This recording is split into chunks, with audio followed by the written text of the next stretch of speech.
오늘은 최상의 찬양을 받으셔야 할 하나님, 최상의 찬양을 받으셔야 할 하나님, 이런 제목으로 말씀을 상고합니다.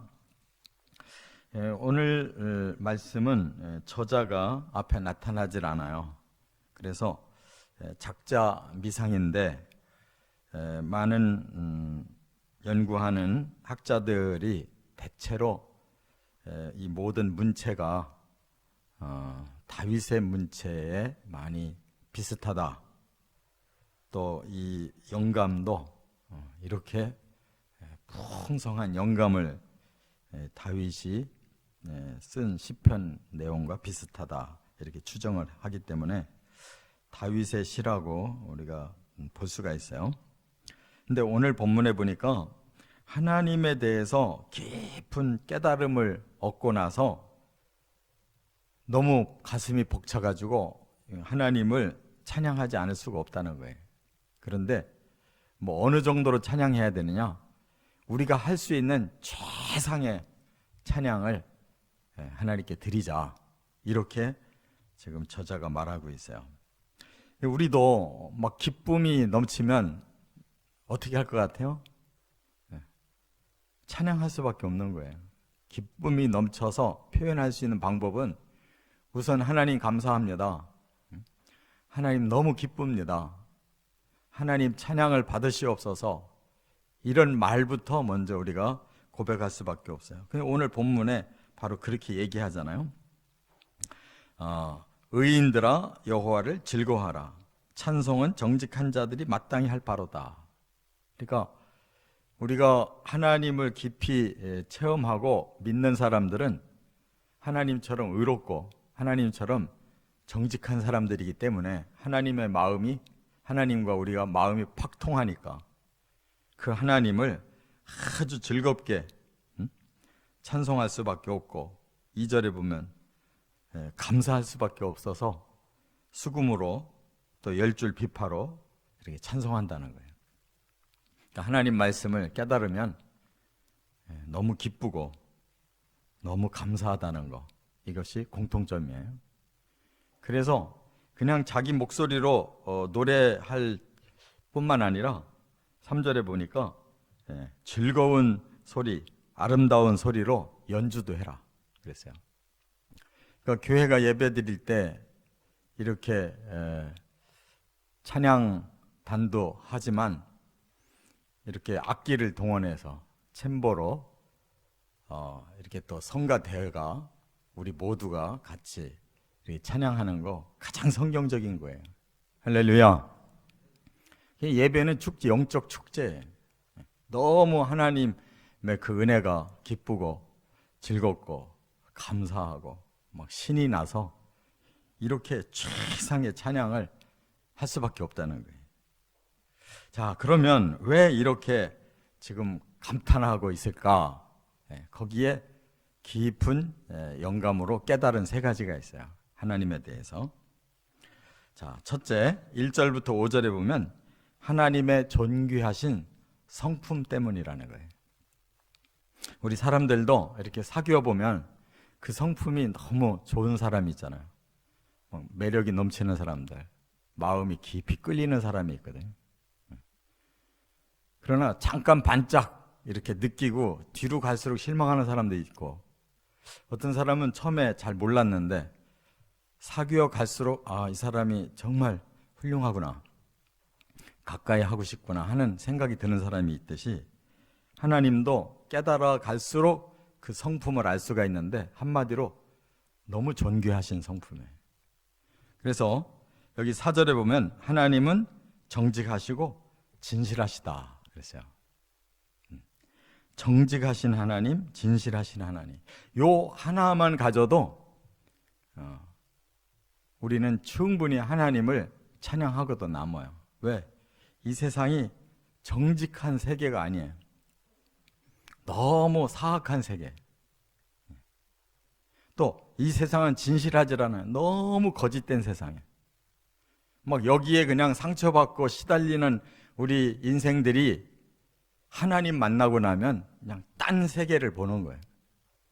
너무너무 하나님 정직하시고 너무너무 진실하셔요.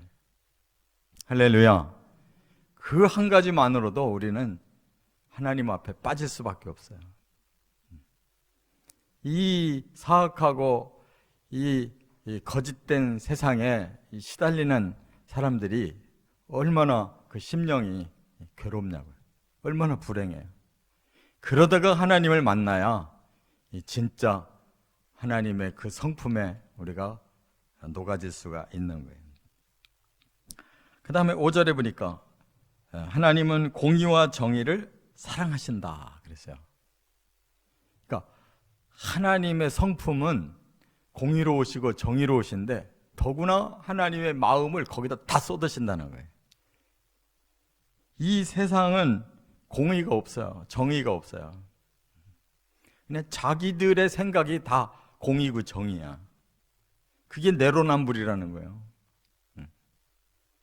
권력 잡고 자기들이 나는 이렇게 정의롭게 살고 있다, 나는 공의를 펼치고 있다, 이렇게 말만 하면 그게 다 자기들의 공의와 정의인데, 그는 자기에게, 남에게만 적용하지 말고 자기에게도 적용해야 그게 공의거든요.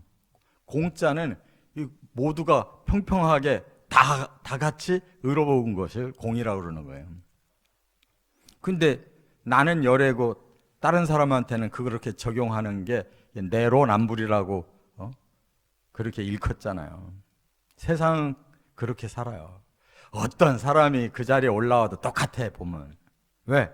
사람 마음 자체가 부패해 있고 사탄이 왔다 갔다 하기 때문에 사람에게서 그걸 기대할 수가 없어요. 저 사람은 막 틀림없는 사람이야. 전혀 안 그래요. 그런 사람 없습니다. 그런데 하나님은 공의로우시고 정의로우신데 거기에 사랑하신다고 할 정도면 하나님은 틀림없이 모두에게 올바르시고 모두에게 공평하신 분이에요. 할렐루야.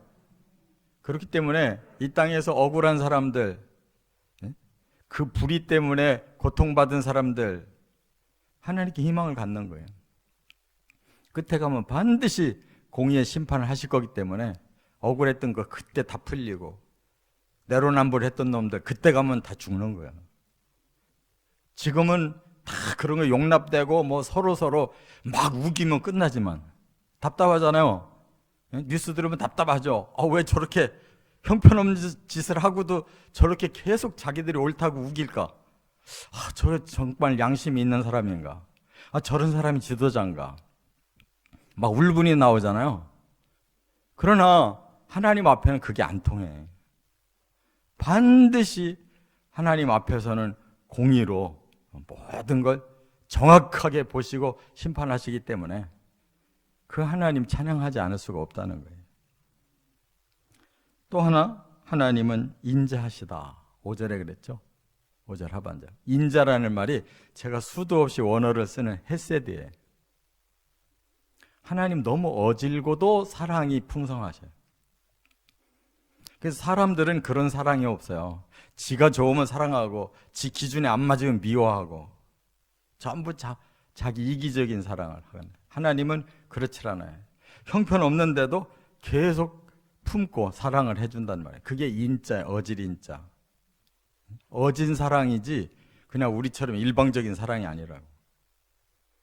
그래서 우리를 불쌍히 여겨 죄를 사하고 저주를 풀어주고 하나님 나라로 불러서 영생을 주는 것이, 그거에 하나님 사랑 외에는 그렇게 할 수 있는 분이 없어요.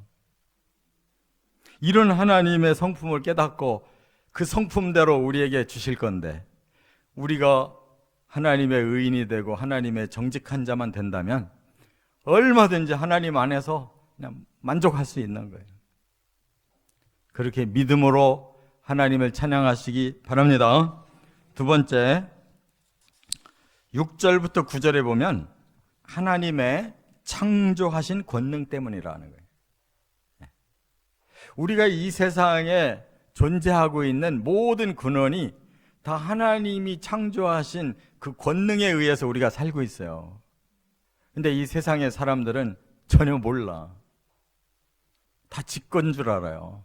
지가 땅 사면 땅도 지 거고, 재산 불리면 재산도 지 공로로 다 얻은 걸로 알고, 아니 지가 숨 쉬는데 이 공기값을 내본 적이 있냐고, 이 땅바닥 걸어 다니면서 이 땅값 내본 적이 있냐고. 다 지 건 줄 아는데 다 하나님 거예요. 이 모든 보이든 보이지 않든 이 모든 존재가 다 하나님 거라고요. 우리도 하나님에 의해 왔고. 그런데 사람들은 그걸 몰라요. 그래서 오만방자한 거예요. 함부로 이 자연을 함부로 파손하고, 왜 관계도 없는 왜 생명체들을 왜 죽여요? 난 그래서 어부는 먹고 사느라고 그런 건데 낚시를 취미로 하는 사람들 아주 싫어해요. 아니 그 살겠다고 막 내가 먹이 찾아서 그렇게 힘내고 애쓰는데 그걸 노리고 있다가 탁 셀 때 이 손맛에 산다는데 남의 생명을 죽여가면서 지 손맛이 좋으면 다냐고. 아니 불경에서도 그런 미물까지도 죽이지 말라 그러는데 창조자가 더구나 죽이라고 하냔 말이에요. 쓸데없이 왜 죽여? 자, 그런데 하나님이 이 세상을 창조할 때 그 권능이 어느 정도냐면 말씀만 하시니까 다 나온다는 거예요. 말씀으로 창조하셨대요. 창세기 1장에 들어가 보면 창조가 나오죠. 첫째 날 빛이 있으라 그러니까 빛이 생겨버렸어요. 예? 둘째 날 궁창과 물이 서로 나뉘어라 그러니까 하늘과 물이 쫙 갈라졌어요. 또 묻이 드러나라 그러니까 그냥 땅이 다 생겨나고, 또 땅에 풀과 채소와 나무를 내라 그러니까 땅에서 그때부터 식물들이 쫙 올라오고. 그냥 다 명령이었지. 그게 진짜 권능인 거예요. 근데 그 하나님의 말씀을 우리에게 주셨어요. 그 말씀은 뭐예요? 우리 안에도 그 권능을 행할 수 있는 특권을 주신 거예요. 너희는 남을 축복해라. 그들이 받아들일 만하면 그 축복이 그들의 것이 되고, 그들이 받아들이지 않으면 너희 것이 될 것이다. 이 말씀의 권능을 우리도 가지고 있다니까요. 그들에게 복음을 전하라. 그러면 하나님이 성령을 그 사람에게 임하게 하면 그 사람 구원받는 거예요. 우리의 전도를 통해서 사람도 구원시켜요. 할렐루야.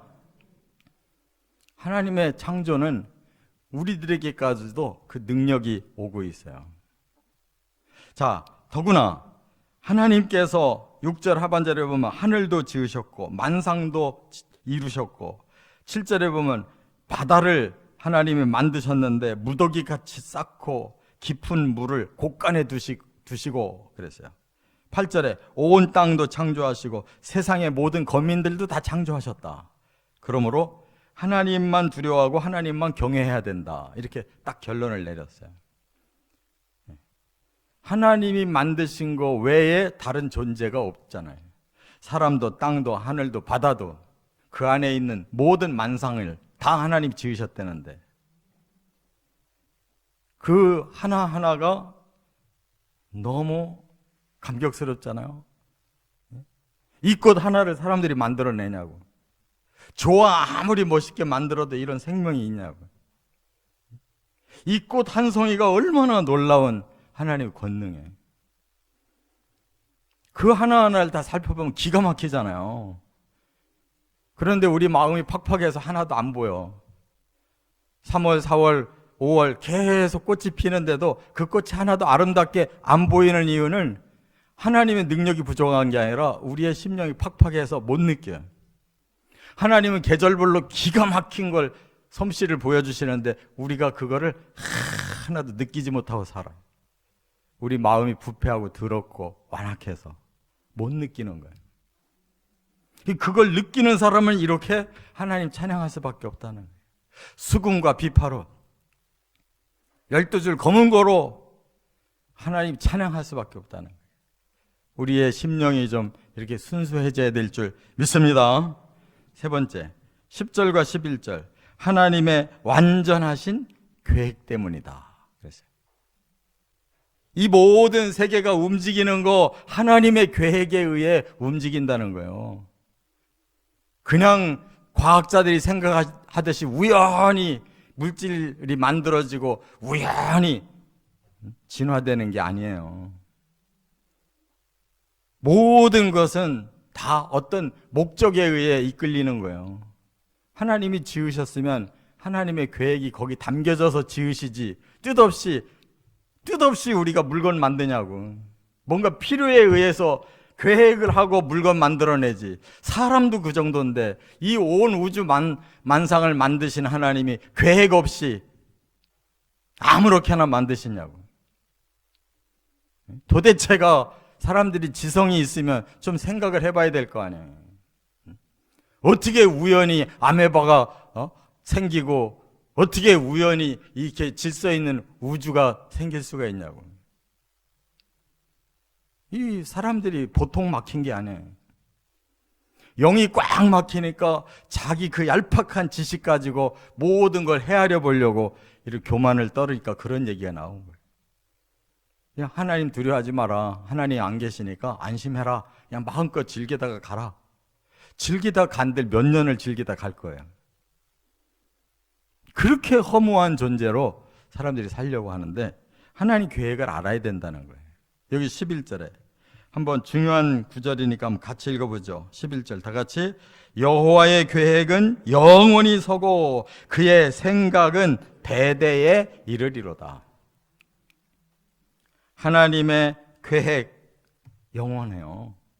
영원부터 영원까지를 다 계획해 놓으신 거예요. 하나님의 생각 대대에 미치는 생각을 하신 거예요. 아담의 세대에서 오늘 우리들의 세대까지 하나님 다 머리에 마스터 플랜이 들어있기 때문에 이렇게 오는 거예요. 그리고 우리까지 오고 말겠어요? 아니에요. 마지막 하나님이 예언하신 그 마지막 시대 종말 거기까지 하나님 다 생각해 놨다고요. 근데 베드로서에 보니까 뭐라고 그래요? 마지막 때 어느 날 종이 축이 말리듯이 이 지구와 하늘 사라질 것이다. 그게 하나님 생각이에요. 근데 이 우주는 영원히 있을 거야. 어떤 놈이 그렇게 생각하는 거예요? 누가 만들었길래? 하나님이 시작해 하시고 하나님 마감케 하시는 거예요. 이 우주는. 그리고 하나님의 나라가 영원부터 영원까지 있는 거예요. 근데 중간에 잠깐 생겼다 잠깐 후에 없어질 이 땅에 누가 그걸 안다고 함부로 말하냔 말이에요. 지금 양심적인 과학자들은 이 지구가 다 절단났다는 거예요. 이미 끝났다는 거예요. 왜? 사람들이 하도 엉터리로 파헤쳐가지고 모든 물질 세계가 다 이게 엉클어져서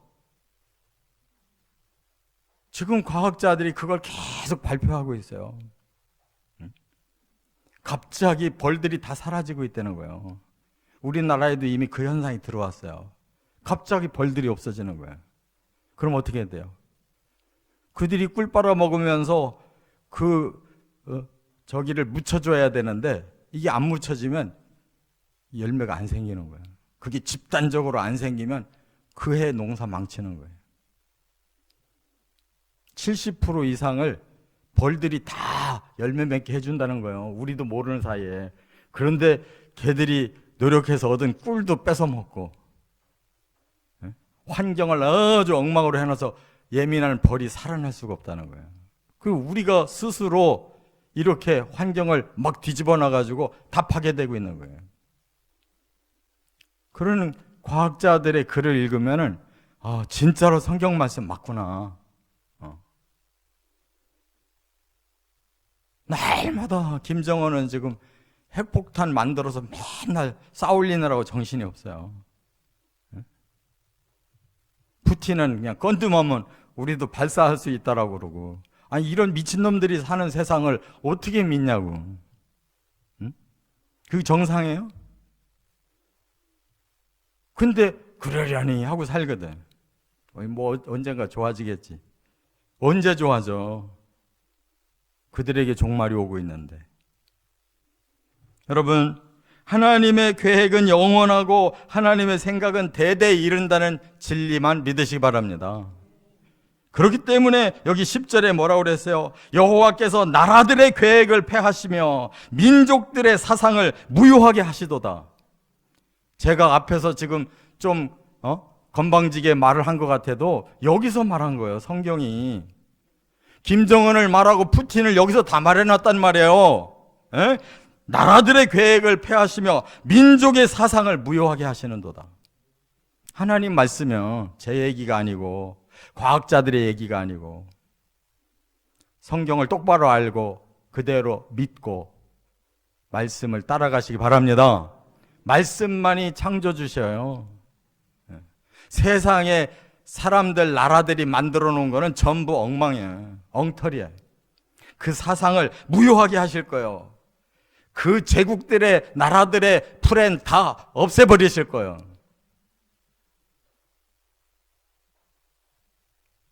어느 나라의 지도자가 하나님의 계획에 맞서서 이길 자가 어디 있어요? 그렇기 때문에 하나님만 찬양할 수밖에 없는 거예요. 성경을 알면 알수록, 하나님을 알면 알수록 하나님밖에 없어요. 이게 우상적인 신앙이 아니라 진리를 아는 신앙이란 말이에요. 제대로 믿으시기를, 그리고 주님을 찬양하며 사시기를 주의 이름으로 축원합니다.